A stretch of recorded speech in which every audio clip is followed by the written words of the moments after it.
11 de septiembre de 2001. El mundo entra en una nueva etapa. Ya nada será lo mismo. Estados Unidos arremete con todo su poder para salvar su honor y demostrar que sigue de pie. Y que no parará hasta encontrar a los culpables. Así daba inicio a la guerra contra el terrorismo, el presidente George Bush. Good evening. Today, our fellow citizens, our way of life, our very freedom came under attack in a series of deliberate and deadly terrorist acts. These acts of mass murder were intended to frighten our nation into chaos and retreat. But they have failed. Our country is strong. A great people has been moved to defend a great nation. America was targeted for attack because we're the brightest beacon for freedom and opportunity in the world. Our military is powerful, and it's prepared. Our emergency teams are working in New York City and Washington, D.C. Our financial institutions remain strong, and the American economy will be open for business as well.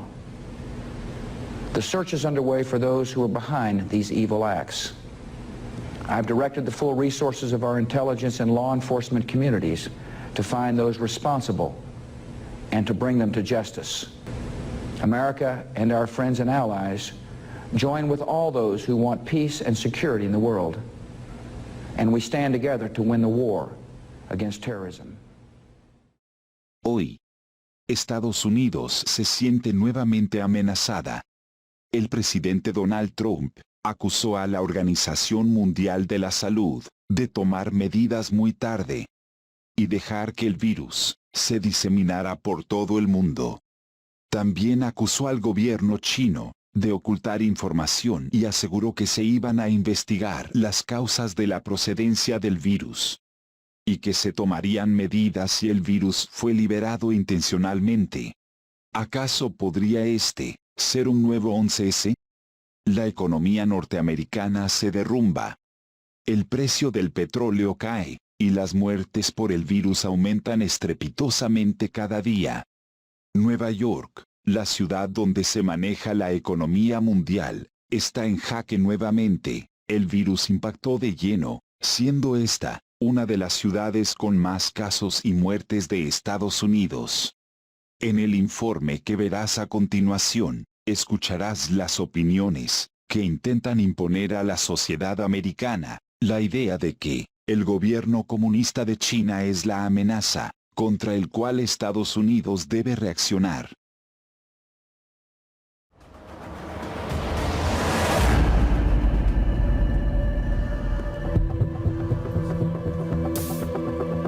Today, the coronavirus is impacting over 100 countries around the world.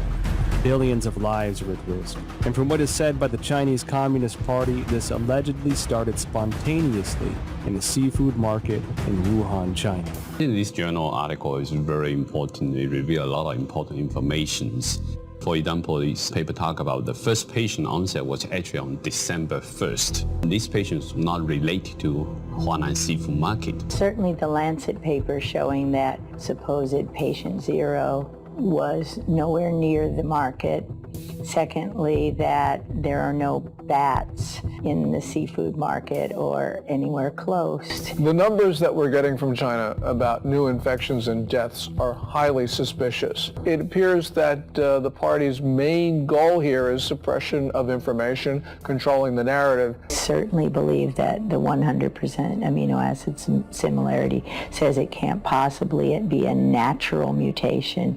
It almost certainly is a recombination event that was laboratory driven. There is no other way of looking at it. They are responsible for the continuation of this coronavirus. And every time it comes back, because it will come back, because it's going to be with us now permanently, it will come back, and every person that it kills, every person that it harms, is directly attributable to the Chinese Communist Party. Sequence between 2019 nCoV and SARS.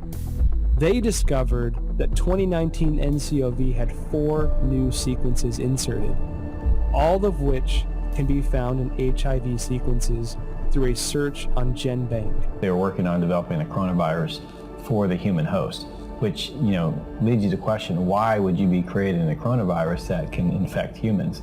What would be the purpose of that research? Is it for a weapon? We don't know exactly what went on in that lab there at the Wuhan Institute of Virology, but it's time for the United States to defend itself. Top biochemical weapon expert of the People's Liberation Army, Chen Wei, officially assumed control over Wuhan Institute of Virology's P4 laboratory.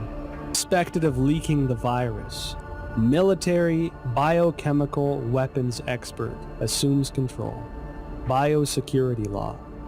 Now, when these sensitive keywords are connected together, it tells me that the P4 laboratory is not an ordinary academic research institute.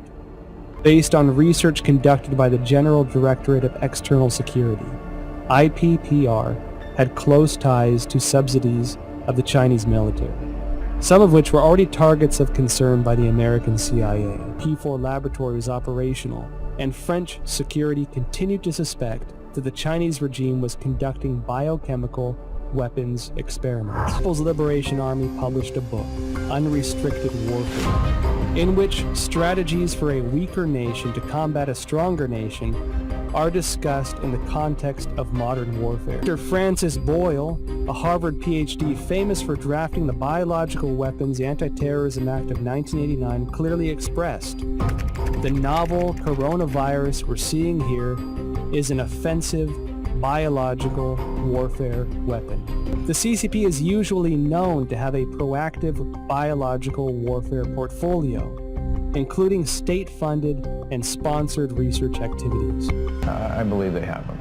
I believe they're developing them. I think they want to be the most advanced nation on earth when it comes to biological weapons. This new clue, this is one piece of the, Wuhan biological warfare.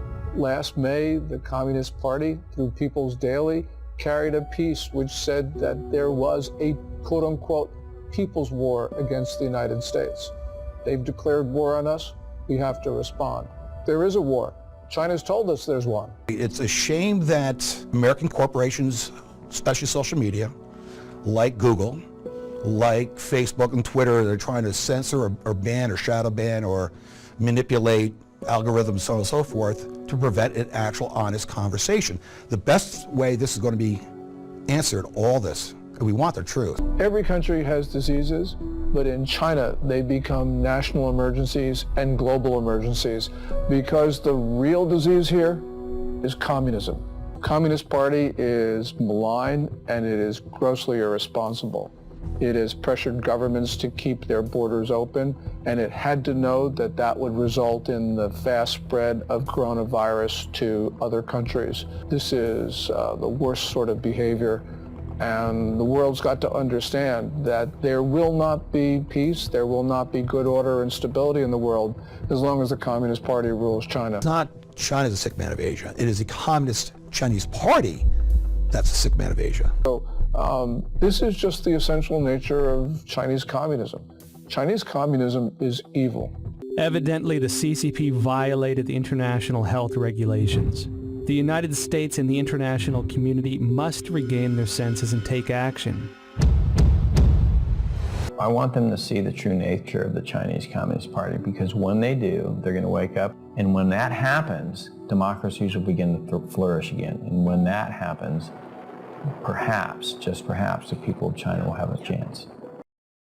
Como acabas de escuchar, este es un mensaje de un llamado a la acción, a que se deben tomar medidas contra China, contra el régimen comunista. Otra vez aparecen las armas biológicas, el bioterrorismo. Tal vez estamos a las puertas de una nueva guerra, ya no económica, sino un conflicto armado, un conflicto de quién será la potencia que obtenga el control global. A las puertas de un nuevo orden mundial. Pero eso lo dejo a tu criterio. Tal vez las cosas se repiten de diferentes maneras, con diferentes escenarios. Pero todas con un mismo fin. Si el video te gustó, no olvides de darle like. Compártelo con tus amigos y suscríbete a mi canal. Nos vemos en un próximo video. Gracias.